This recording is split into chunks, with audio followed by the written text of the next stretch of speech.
Dear students, ఈరోజు మనం సేవల రంగం సర్వీస్ సెక్టార్ గురించి దాని ప్రాముఖ్యత గురించి తెలుసుకుందాం. ఆర్థిక వ్యవస్థలో వివిధ వృత్తులను మూడు రంగాలుగా కోలిన్ క్లార్క్ అనేటటువంటి ఆర్థిక శాస్త్రవేత్త విభజించడం జరిగింది. అవి ప్రాథమిక రంగం ప్రైమరీ సెక్టార్, ద్వితీయ రంగం సెకండరీ సెక్టార్, తృతీయ రంగం టెర్షియరీ సెక్టార్గా విభజించారు. వీటిని పరిశీలించినట్లయితే మొదటిది మనకు వ్యవసాయ రంగం, అంటే ప్రకృతితో ముడిపడినటువంటి కార్యకలాపాల సమాహారమే ప్రాథమిక రంగం. దీన్నే మనం వ్యవసాయ రంగం అని కూడా పిలుస్తాము. వస్తువులను అంటే ముడి పదార్థాలను ఉపయోగించి వస్తువులను తయారు చేసేటటువంటి లేదా భౌతిక వస్తువులను తయారు చేసేటటువంటి మన వృత్తులనే మనం ద్వితీయ రంగం లేదా పారిశ్రామిక రంగం అని పిలుస్తాము.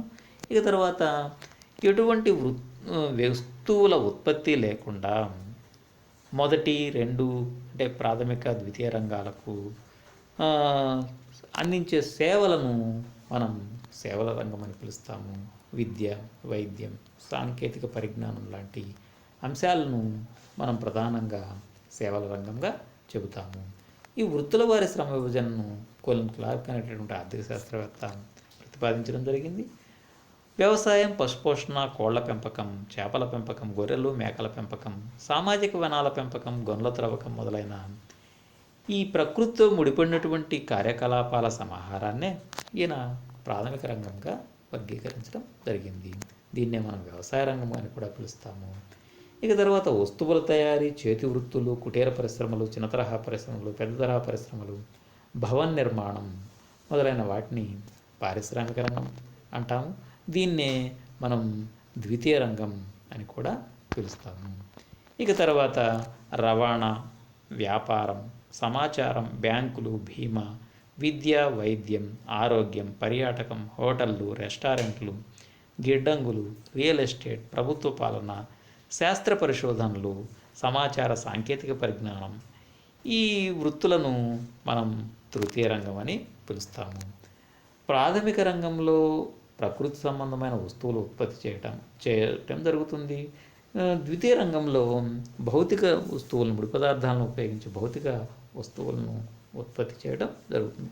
తృతీయ రంగంలో ఎటువంటి వస్తువుల ఉత్పత్తి ఉండదు. ఇవి సేవలను అందిస్తాయి కాబట్టి దీన్ని సేవల రంగం అని కూడా పిలుస్తారు. ఇక ప్రాథమిక రంగం అనేది ప్రకృతి సంబంధమైన వస్తువుల ఉత్పత్తి అని తెలుసుకున్నాం. అదేవిధంగా ద్వితీయ రంగం అంటే భౌతిక వస్తువుల ఉత్పత్తి అని తెలుసుకున్నాము. తృతీయ రంగం అంటే వస్తువుల ఉత్పత్తి ఉండదు, ఇక్కడ సేవలు మాత్రమే అందించబడతాయి. ఆర్థిక అభివృద్ధి క్రమంలో మొదటగా ప్రాథమిక రంగం అభివృద్ధి చెందాలి. ప్రాథమిక రంగం అభివృద్ధి చెందిన తర్వాత ఆ ప్రాథమిక రంగం యొక్క అభివృద్ధిని ఆధారంగా చేసుకొని ద్వితీయ రంగం అభివృద్ధి చెందవలసి ఉంటుంది.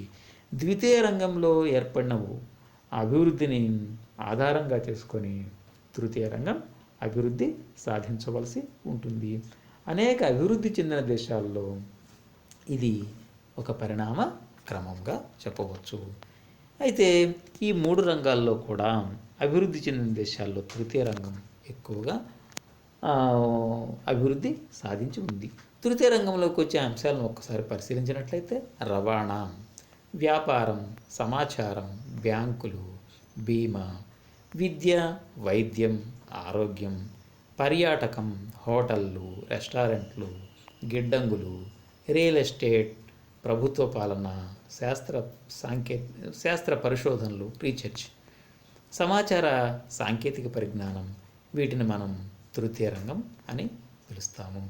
ఇక తృతీయ రంగంలో మొదటి అంశమైనటువంటి రవాణాను పరిశీలించినట్లయితే రవాణా ప్రధానంగా రోడ్డు రవాణా, తర్వాత రైలు రవాణా, జల రవాణా, వాయు రవాణా, ఇవి రవాణాలో ఉండేటటువంటి ఉప విభాగాలు. సేవల రంగంలో ప్రధానమైనటువంటిది రవాణాలో అవి 4.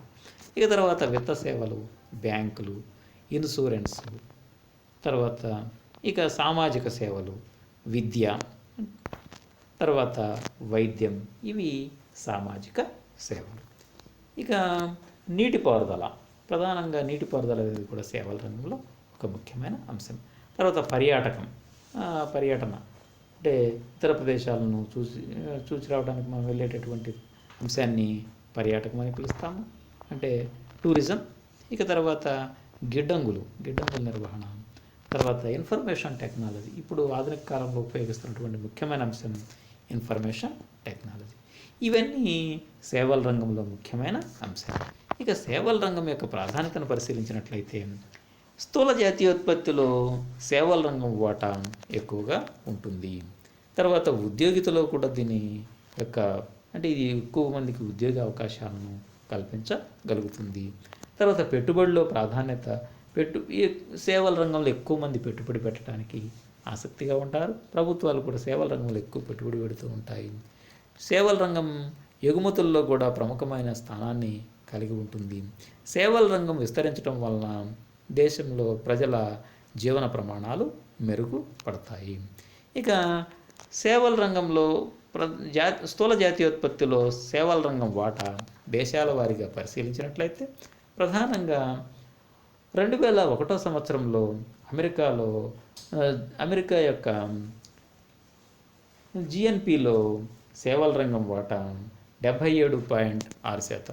ఇది 2013 సంవత్సరం నాటికి 78.6%కి పెరిగింది. అంటే అమెరికా యొక్క జాతీయ ఆదాయంలో దాదాపుగా 80% సేవల రంగం నుంచే లభిస్తుంది. అత్యధికంగా ఆర్థిక అభివృద్ధి చెందిన అన్ని దేశాల్లో స్థూల జాతీయోత్పత్తిలో ప్రధానంగా సేవల రంగం వాటానే ఎక్కువగా ఉంటుంది. ఇక తర్వాత చైనాను పరిశీలించినట్లయితే చైనా యొక్క స్థూల జాతీయోత్పత్తిలో సేవల రంగం వాటా 2001లో 40.5% ఉంటే 2003 నాటికి 46%కి 46.1%కి పెరిగింది. జపాన్ 69%, 72.4%గా ఉంది ఆ 2 సంవత్సరాల మధ్య. అదేవిధంగా జర్మనీలో 69%, దగ్గర 68%గా ఉంది. ఫ్రాన్స్ 78%గా ఉంది. ఇంగ్లాండు 73%, 79%. బ్రెజిల్ 67, 69%. తర్వాత ఇటలీ 70%, 74%. రష్యా 55.6%, 59%. ఇట్లా వివిధ అభివృద్ధి చెందిన దేశాల్లో సేవల రంగం వాటాను పరిశీలిస్తే దాదాపుగా 70% పైగా ఆ దేశాల స్థూల జాతీయోత్పత్తిలో సేవల రంగం ఉంటాన్ని మనం గమనించవచ్చు. ఇక భారతదేశం 2001లో స్థూల జాతీయోత్పత్తిలో సేవల రంగం వాటా 44.3%. ఇక 2013 నాటికి ఇది 49.1%కి పెరిగింది. అంటే ఇతర అభివృద్ధి చెందిన దేశాలలో వలె మన దేశంలో కూడా స్థూల జాతీయోత్పత్తిలో సేవల రంగం వాటా దాదాపు సగంగా ఉంది. అంటే భారతదేశంలో కూడా స్థూల జాతీయోత్పత్తిలో సేవల రంగం ప్రముఖ స్థానంలో ఉందని చెప్పవచ్చు. ఇక దేశాల వారీగా ఉద్యోగిత కల్పనలో సేవల రంగం వాటాను పరిశీలించినట్లయితే అమెరికాలో 2001 నాటికి దేశ శ్రామిక జనాభాలో లేదా ఉద్యోగితలో 75% మందికి ఉద్యోగిత కల్పిస్తుంది. ఇక 2013 నాటికి 81% మందికి ఉద్యోగితను కల్పిస్తుంది. చైనా 27.7% మందికి, 2013 నాటికి 35.7% మందికి సేవల రంగం ఉద్యోగితను కల్పిస్తుంది. జపాన్లో 63.9%, 69.7%. జర్మనీలో 64.4%, తర్వాత 70.2% మందికి ఉద్యోగిత కల్పిస్తుంది. ఫ్రాన్స్లో 69.9% మందికి, 74.9% మందికి ఉద్యోగితను కల్పిస్తుంది. ఇక ఇంగ్లాండ్లో చూసినట్లయితే దాదాపుగా 78.9% మందికి ఉద్యోగిత కల్పిస్తుంది. బ్రెజిల్లో సేవల రంగం 62.7% మందికి ఉద్యోగిత కల్పిస్తుంది. ఇక తర్వాత ఇటలీలో 68.5% మందికి ఉద్యోగితను కల్పించడం జరుగుతుంది.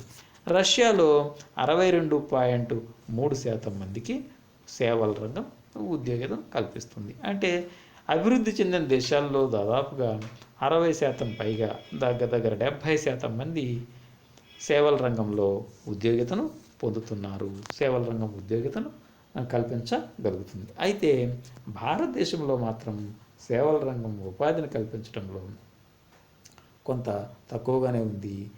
2001 నాటికి 24% మందికి సేవల రంగం ఉద్యోగితను కల్పిస్తుంటే 2013 నాటికి 28.1%కి ఇది పెరగడాన్ని మనం గమనించవచ్చు.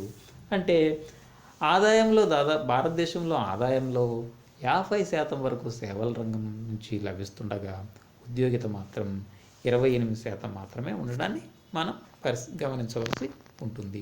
ఇక తర్వాత దేశాల వారీగా సేవల ఎగుమతుల్లో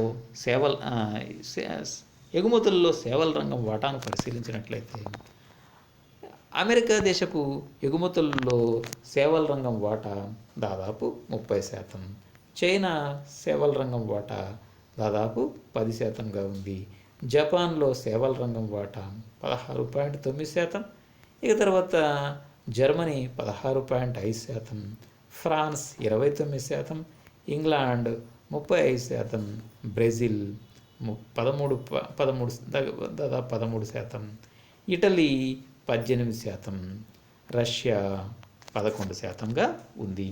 అంటే సేవల రంగం ఎగుమతుల్లో సేవల రంగం వాటా అభివృద్ధి చెందిన దేశాల్లో అంతగా ఎక్కువ పరిమాణంలో లేకపోవటాన్ని మనం గమనించవచ్చు. కానీ భారతదేశంలో సేవల రంగం ఎగుమతుల్లో సేవల రంగం వాటా 2001 నాటికి 27.9% ఉండగా 2013 నాటికి 32.5%కి పెరిగింది. అంటే భారతదేశపు ఎగుమతుల్లో సేవల రంగం వాటా ఎక్కువగానే ఉందని చెప్పవచ్చు.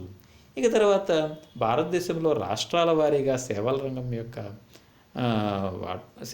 యొక్క అభివృద్ధిని లేదా సేవల రంగం యొక్క వాటాను పరిశీలించినట్లయితే అయితే భారతదేశంలో అన్ని రాష్ట్రాల్లో సేవల రంగం వాటా ఎస్జిడిపిలో సమానంగా లేదనే విషయాన్ని గుర్తుంచుకోవాలి. చండీగఢ్ రాష్ట్ర ఎస్జిడిపిలో సేవల రంగం వాటా 86.9%.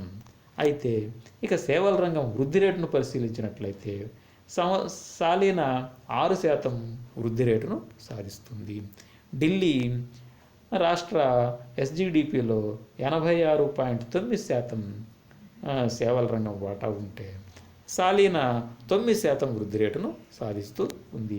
ఇక తర్వాత మిజోరాం 66.1% ఎస్జిడిపిలో సేవల రంగం వాటా ఉంటే సేవల రంగం సాలిసరి లేదా సాలీన వృద్ధి రేటు 4%గా ఉంది. అరుణాచల్ ప్రదేశ్ 30% ఎస్జిడిపిలో వాటా అయితే తర్వాత వృద్ధి రేటు దాదాపు 5%, సిక్కిం 30% వృద్ధి రేటు 7%, బీహార్ ఎస్జిడిపిలో సేవల రంగం వాటా 55%, బీహార్లో సేవల రంగం వృద్ధి రేటు సాలీన 17.2%. తర్వాత గోవాలో ఎస్జిడిపిలో సేవల రంగం వాటా 50%, తర్వాత సాలీనా వృద్ధి రేటును పరిశీలించినట్లయితే 17.7%గా ఉంది. ఇక కేరళ రాష్ట్రంలో సేవల రంగం ఎస్జిడిపిలో సేవల రంగం వాటా 60% కాగా వృద్ధి రేటు సేవల రంగం సాధిస్తున్నటువంటి వృద్ధి రేటు సాలీనా 5.5%గా ఉంది. అంటే రాష్ట్రాల వారీగా పరిశీలించినట్లయితే కొన్ని రాష్ట్రాల్లో వృద్ధి రేటు ఎక్కువగా ఉంది, కొన్ని రాష్ట్రాల్లో సేవల రంగం ఎస్జిడిపిలో సేవల రంగం వాటా ఎక్కువగా ఉండటాన్ని మనం గమనించవచ్చు. ఇక తర్వాత ఉద్యోగిత కల్పనలో పరిశీలించినట్లయితే ప్రాథమిక రంగం 1951 నాటికి దేశ జనాభాలో 72% మందికి ఉద్యోగితను కల్పిస్తుంటే 2001 నాటికి 56.7% మందికి, 2011 నాటికి 48.9% మందికి ఉద్యోగితను కల్పిస్తుంది. అంటే వ్యవసాయ రంగంలో పనిచేసే వారి శాతం క్రమంగా తగ్గుతూ ఉండడాన్ని మనం గమనించవచ్చు. ఇక ద్వితీయ రంగాన్ని పరిశీలించినట్లయితే 1951 నాటికి భారతదేశంలో అంటే పారిశ్రామిక రంగంలో 10.7% మంది అంటే 7% మంది పనిచేస్తూ ఉంటే ద్వితీయ రంగంలో పనిచేసే వారి శాతం 2001 నాటికి 18.2%, 2011 నాటికి 24.4% పెరిగింది. అంటే ద్వితీయ రంగంలో పనిచేసే వారి సంఖ్య లేదా శాతం క్రమంగా పెరుగుతుంది. ఇక తృతీయ రంగమైనటువంటి సేవల రంగం వాళ్ళు 1951 నాటికి కేవలం 17.2% మంది పనిచేస్తూ ఉంటే 2001 నాటికి 25.1%, 2011 నాటికి 26.7% పెరిగింది. అంటే భారతదేశంలో వ్యవసాయ రంగంపై ఆధారపడే వారి శాతం క్రమంగా తగ్గుతూ ఉంటే ద్వితీయ రంగంలో పనిచేసే వారి శాతం, అదేవిధంగా తృతీయ రంగంలో పనిచేసే వారి శాతం క్రమంగా పెరుగుతూ ఉండడాన్ని మనం గమనించవచ్చు. అంటే వ్యవసాయ రంగంలో పనిచేసే వారి శాతం క్రమంగా తగ్గుతూ ఉంటే వ్యవసాయేతర రంగాల్లో పనిచేసే వారి శాతం క్రమంగా పెరుగుతుంది.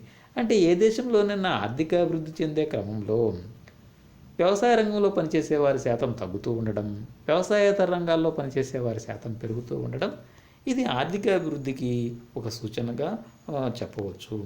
ఇక తర్వాత స్థూల జాతీయోత్పత్తిలో వాటాను పరిశీలించినట్లయితే 1951లో వ్యవసాయ రంగం వాటా 55.4% అయితే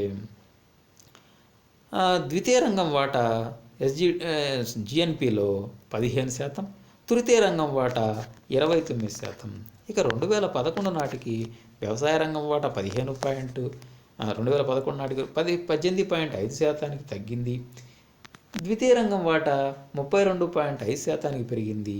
తృతీయ రంగం వాటా 49%కి పెరిగింది. అంటే భారతదేశంలో ద్వితీయ తృతీయ రంగాల్లో పనిచేసే వారి వాటా క్రమంగా పెరుగుతుంది. వ్యవసాయ రంగంలో పనిచేసే వారి వాటా క్రమంగా తగ్గుతూ ఉంది. ఇక తర్వాత భారతదేశంలో ఒకసారి మనం పరిశీలించినట్లయితే స్థూల జాతీయోత్పత్తిలో వృత్తుల వారి శ్రమజీవనంలో సేవల రంగం వాటాను లేదా వివిధ వృత్తుల వాటాను పరిశీలించినట్లయితే 1951లో 72.1% మంది పనిచేస్తున్నారు. తర్వాత అయితే 72% మంది పనిచేస్తుంటే వారికి వచ్చేటటువంటి ఆదాయము 55.4%. అంటే వ్యవసాయ రంగంలో 1951లో 72% మంది పనిచేస్తూ ఉంటే వారికి వచ్చే ఆదాయం 55.4%. అంటే వ్యవసాయ రంగంలో ఆదాయాలు తక్కువగా ఉన్నాయని మనకు అర్థమవుతుంది.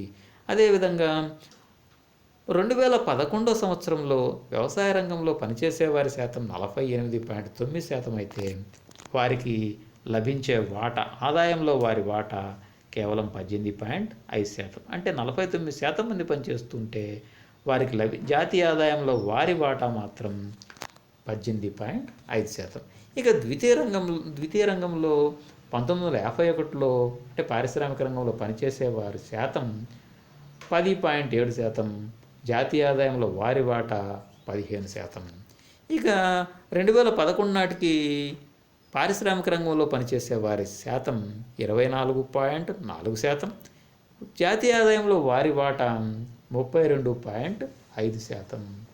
అంటే ద్వితీయ రంగంలో పనిచేసే వారు తాము పనిచేసే శాతం కంటే ఎక్కువ ఆదాయాన్ని పొందుతున్నారు. ఇక తృతీయ రంగంలో 1951లో పనిచేసే వారి శాతం 17.2% కాగా వారు జాతీయ ఆదాయంలో పొందే వాటా 29.6%. అదేవిధంగా ఇక 2011 నాటికి తృతీయ రంగంలో లేదా సేవల రంగంలో పనిచేసే వారి శాతం 26.7% కాగా ఇక వారు పొందుతున్నటువంటి ఆదాయం లేదా స్థూల జాతీయోత్పత్తిలో వారి ఆదాయము 49%. అంటే వ్యవసాయ రంగంలో పనిచేసేవారు 49% మంది పనిచేస్తూ 18% ఆదాయాన్ని పొందుతుంటే సేవల రంగంలో 26.7% మంది పనిచేస్తూ జాతీయ ఆదాయంలో 49% వాటాను పొందుతున్నారు. ఇది భారతదేశంలో వ్యవసాయ రంగం దుస్థితిని ఎదుర్కొంటున్న విషయాన్ని, సేవల రంగంలో పనిచేసేవారు అధిక ఆదాయాలు పొందుతున్న విషయాన్ని మనకు తెలియజేస్తుంది. ఇక సేవల రంగం ప్రాధాన్యతను మళ్ళీ ఒకసారి పరిశీలించినట్లయితే స్థూల జాతీయోత్పత్తిలో దాని వాటా క్రమంగా పెరుగుతుంది, ఉద్యోగిత కల్పనలో కూడా వాటా పెరుగుతూ ఉంది, పెట్టుబడిలో ప్రాధాన్యత పెరుగుతూ ఉంది, ఎగుమతుల్లో వాటా కూడా క్రమంగా పెరుగుతుంది. సేవల రంగంలో పెరుగుదల వలన ప్రజల జీవన ప్రమాణాలు కూడా పెరగటాన్ని మనం గమనించవచ్చు. Thank you. Wish you all the best.